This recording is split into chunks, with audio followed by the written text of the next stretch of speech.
Then we go into Revelation chapter 2. In book of Revelation chapter 2, we have the letter to the churches. There are 7 churches, we said.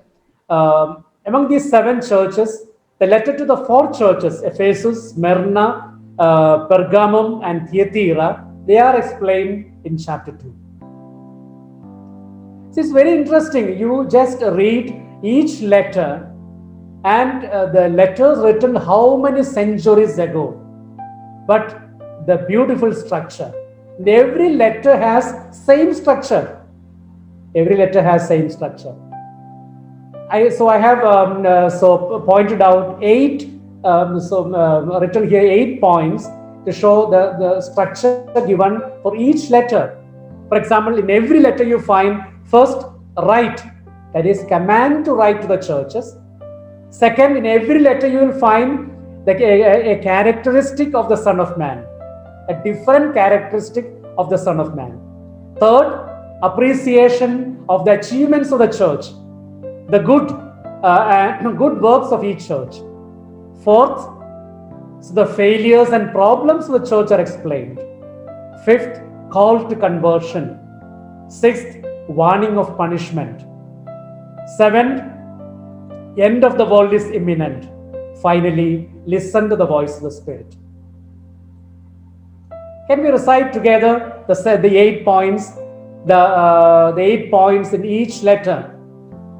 So along with me, command to write to the churches, characteristics of the Son of Man, appreciation of the achievements of the church, failures and problems of the church, call to conversion, warning of punishment, end of the world is imminent, listen to the voice of the Spirit. So I would like to say this is a model to write a letter. This is a model to give and express an argument. So very often what happens, when we express an opinion, first comes the negative points. So this is our problem, this is our problem, this is our problem. But learn from this structure. The first John speaks about appreciation and achievements of the church. And then he speaks about the failures and problems. Then he gives points for conversion. And unless they are converted, so the punishments are going to come. And finally, they are asked to listen to the voices of the Spirit. It's a beautiful structure to write a letter or to express an argument in our own churches and society. The first letter he wrote, so the letter to Ephesus, chapter 2, verses 1 to 7. So I have a picture of the amphitheater in Ephesus, then a temple in Ephesus. So the geography, Ephesus was situated within the Roman Empire. It was the most important port and town. It was a great trade center, pilgrim place, and a center of popular artists and sportsmen. There was an amphitheater, which we saw, which could accommodate 50,000 spectators. Then the famous temple of Artemis, Diana in Latin, was in Ephesus. And in our context, Ephesus is very important because St. Paul lived here 3 years and ministered the faithful. It was here the magicians collected their books and burned them publicly of the apostles. The idol makers who lost their job instigate the people against Paul. That was in Ephesus. Apostle John lived in Ephesus with Mother Mary for a long time, and Timothy was the first bishop of Ephesus. So it's in our history is very important. The ministry place of St. Paul, where he experienced difficulties. So St. John lived with Mother Mary. Timothy was the first bishop, etc. The place of Ephesus is important. So St. John is writing the first letter to Ephesus. Now see how he is addressing Jesus Christ in this letter. Who holds 7 stars in the right hand, who walks among 7 golden lampstands. So Jesus, beautiful narration, no? Jesus carrying 7 stars and who is walking among 7 golden lampstands. That's the address given to Jesus Christ. So Jesus Christ loves, cares, and protects all the churches in his right hand. He is alive and active, and alive and active in the universal church. Then he goes on appreciating the church. John appreciates their hard work, toil, patient endurance, lack of tolerance towards evildoers. They did not tolerate who claimed to be apostles, but who were actually not, the false apostles. They were enduring patiently for the sake of the name of Jesus, and they did not become weary. They hated the works of the Nicolaitans, say a sect at that time. Certain commentators identified this group with the proselyte Nicolaus from Antioch, who became later a Christian deacon in Jerusalem. Others say that it is allegorical with the meaning conquerors of the people. Anyway, they hated the works of the Nicolaitans. So John is appreciating in his letter, they are hardworking people, they have patience, they did not tolerate the false apostles, they did not go along with the Nicolaitan groups, etc. They were faithful. To Jesus and to the gospel. But after that, he is pointing out their problem. So what was their problem? So he is telling, but I have this against you, that you have abandoned the love you had at first.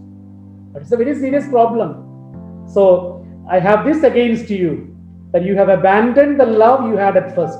Remember then from what you have fallen. Repent and do the works you did at first. If not, I will come to you and remove your lampstand from its place unless you repent. So the main problem of the church of Ephesus, they abandoned first love. In the beginning, they reflected the real love of Christ in their expression of fraternal love. Now there are divisions and competitions are prevalent among them. So the appreciation, and then their main problem, they abandon the first love. See, it's a beautiful message for us to reflect. So the problem of our lives, the root cause that we have abandoned the first love in our married life, in our priestly life, in our workplaces, our relationship to sacraments, etc. We have lost the first love, and there we have problems. Now they are exhorted to remember from what you have fallen, to repent, to do the works they did at first. So they are called to repent and go back to the first love. They are warned that if they did not repent, they would lose even the status of the Church of Christ. So they are called to listen to the Spirit. Here, Spirit refers to the Holy Spirit, the Spirit of Jesus Christ who is risen. And conquerors are promised to be given permission to eat from the tree of life in paradise. Paradise had been close to Adam and Eve, so that they would not eat from the tree of life and become immortal. Now it has become a possibility to enter paradise and eat from the tree of life through the death and resurrection of Jesus. So you remember the book of Genesis, there are two trees mentioned. Which are the two trees? The tree of knowledge and tree of life. So the Adam and Eve ate the fruits from the tree of knowledge, so they were expelled from the paradise. And again we say, no, God placed cherubs at the entrance of the paradise so that they would not enter again and eat the fruits from the tree of life and become immortal. See, now the book of Revelation says, those who remain faithful, those who conquer evil powers, they will be given the possibility after death to enter the paradise, to eat from this tree of life and to become immortal, which was denied to Adam and Eve. That will be given to us. We will be able to enter back into the paradise, to eat from this tree of life and remain immortal. That means to remain alive in the presence of God forever. So the beautiful connection between book of Genesis and book of Revelation. Now the second letter to Smyrna, chapter 2, verses 8 to 11, Smyrna. So I have a picture of the Roman edifices of that time in Smyrna. So Smyrna is 50 kilometers away from Ephesus. It's a beautiful port on the bank of Aegean Sea. Today it is situated in Turkey, known as Izmir. It is considered to be the birthplace of Homer, the famous Greek writer. He was very much faithful to the Roman Empire. St. Paul might have established the church in Smyrna. St. Polycarp, a disciple of St. John, had been the bishop of Smyrna. So St. Paul might have established a church there. St. Polycarp might have been the bishop of Smyrna. In AD 156, he was born. The Polycarp was born tied to a pillar. Jews were against the Christians in Smyrna. So St. Paul was there. St. John's disciple Polycarp was the bishop. He was burned alive, and there was a tension between Jews and Christians in Smyrna. Now, addressing Jesus Christ, here Jesus is addressed as Jesus is the first and the last, dead but alive. Now, appreciation of the church, he is appreciating the church. They suffered great affliction among the Jews. They were rich, but they were poor because of their afflictions and problems. They had to suffer because of their faith. They were robbed, put in prison and burned. The oppressors are called Jews, but they were synagogue of Satan. It's a very seriously they are criticized. So in the book of Revelation, the Jews who were persecuting Christians, they are called the synagogue of Satan. So synagogue means community. They were a community of Satan, of the evil powers. They are warned of the future sufferings from devil, but the sufferings and persecutions will only for 10 days. So I have mentioned now, 10 days mentioned here. 10 days. 10 days means a short period. So they will have sufferings, but it will be only for a short period of time. So we can also say the corona pandemic will be only for 10 days. That means, so we believe in Jesus, we believe in God. This will be there only for a short time. And we will live with it. We will conquer it. Now the promise. They are promised that they will receive the crown of life and will not be harmed by second death. Now what is second death? So the book of Revelation, we speak about first death and second death. First death is a natural death, bodily death, and second death is eternal punishment, which is the reward of the unrighteous. So those who suffer for the sake of Jesus will be freed from this eternal damnation. So in the book of Revelation, it's very interesting to study about first death and second death, first resurrection and second resurrection. That we will study later. So second death is eternal punishment. So the sinners will have a second death. The righteous will have only first death. Then they will have eternal life. Now third letter is letter to Pergamum, chapter 2, verses 12 to 17. So I have the city of Pergamum. So here is a picture of Antipas. So we have a mention here in this chapter. Pergamum is 70 kilometers northeast of Smyrna. They have a library with 2 lakhs of volumes. Was an important. The library with 2 lakhs of volumes was an important attraction of Pergamum. The first parchments were discovered in Pergamum. Now, what is that? What is the adjective given addressing Jesus Christ? One who has the sharp, two-edged sword. Sharp, two-edged sword is Jesus Christ. Now, again in this letter, appreciation of the church. They were living where there was Satan's throne, the altar dedicated to God Zeus. They were holding fast to his name. They did not deny faith. Even in the days of Antipas, who was killed among them. So Antipas was called the faithful witness. So Antipas was a just man who was killed at that time. But even then, the people of Pergamum, they were faithful. And so they addressed Jesus as one who has a sharp, two-edged sword. Now, he is pointing to the problem of the church. What was the problem of Pergamum? Some of them were following the teachings of Balaam and Nicolaitans. In the Old Testament, we read Balaam was called by Balak to curse Israelites who were traveling from Egypt to Canaan. But instead of cursing them, he blessed them.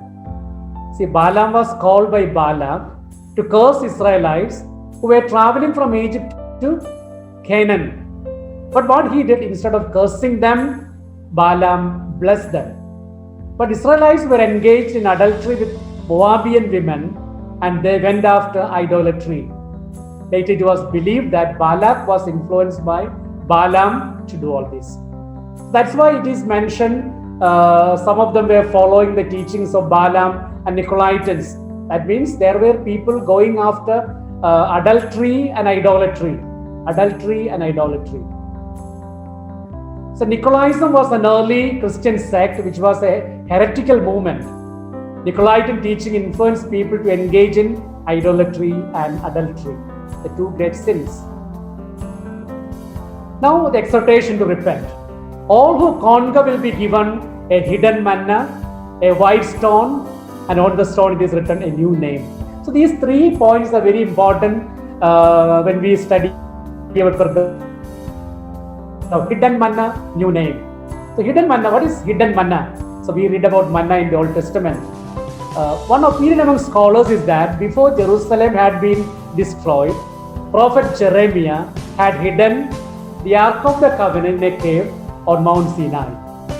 When Jesus comes again, he will find this out. See, the Ark of the Covenant, they were carrying wherever they went and they had success. And Prophet Jeremiah had hidden this Ark of the Covenant in a cave on Mount Sinai. When Jesus comes again, he will find this Ark of the Covenant. That is called hidden manna. So he will be given the power of God. Hidden manna. Another opinion is that manna is preserved in heaven, and when Jesus comes, manna will be poured down from heaven.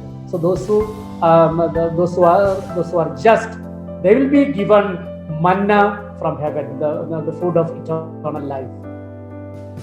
Then white stone. See, the pagan religions, they used to wear a white stone or other metal piece having written the name of a deity for the sake of protection. So now, taking the imagery, the white stone given by Jesus is a symbol of protection from all evil powers.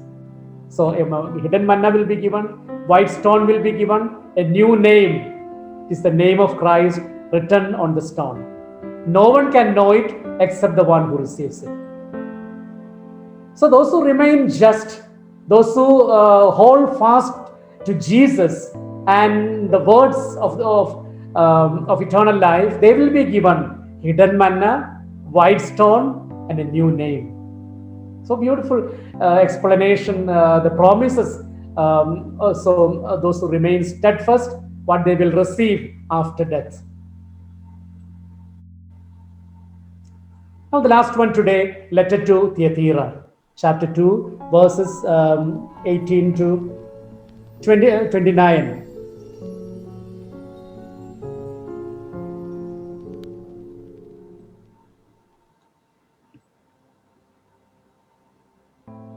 So Thyatira, okay, so I have the picture here. So Thyatira was situated 70 kilometers southeast of Pergamos on the bank of river Lycus. It was not an important town. People were generally doing handworks and they had trade unions of their own. They adored the sun god Apollo of Thyatira. And addressing Jesus Christ. So they were addressing Jesus Christ as one who has eyes like flame of fire and whose feet like burnished bronze. So it is not the sun god, but Jesus Christ, the light of the world, is Son of God. See how beautifully Jesus Christ is narrated with different adjectives. So writing to each church, the beautiful imagery is given about Jesus. So here it is said, Jesus is the one who has eyes like flame of fire and whose feet like burnished bronze. Now appreciation of the church, their works, their love, faith, service, patient endurance, etc. Their last works are greater than the first. They are also appreciated for all their good works. Now, what was their problem? They tolerated Jezebel. Jezebel is the wife of Ahab, who influenced the people towards idolatry and adultery. He is warning Jezebel and her followers of the great danger going to fall on them. So the main problem is infidelity. So on the one side they were faithful, on the other side they were going after adultery and idolatry, going after other gods and going after breaking commandments. So here I have a picture of Jezebel, a symbol of adultery and against the sixth commandment. Jezebel. Now, what's the promise? So he is exhorting them. Finally, he is exhorting them to hold fast until he returns. Everyone who continues to do his works till the end will be given authority over the nations and to rule with iron rod. They also will receive the morning star. And what is this morning star? Morning star is Jesus himself. Those who remain faithful are promised to share the kingship and will receive the Son of Man himself. So today, as we conclude the first chapter and second chapter of the book of Revelation, I will conclude with this message. And through this book of Revelation, God is telling us all are blessed, those who read these words, those who listen to these words, and those who take seriously the words of the book of Revelation. And we will share the kingship, the royal kingship of Jesus. And we will receive the Son of Man himself on this earth and in our life after.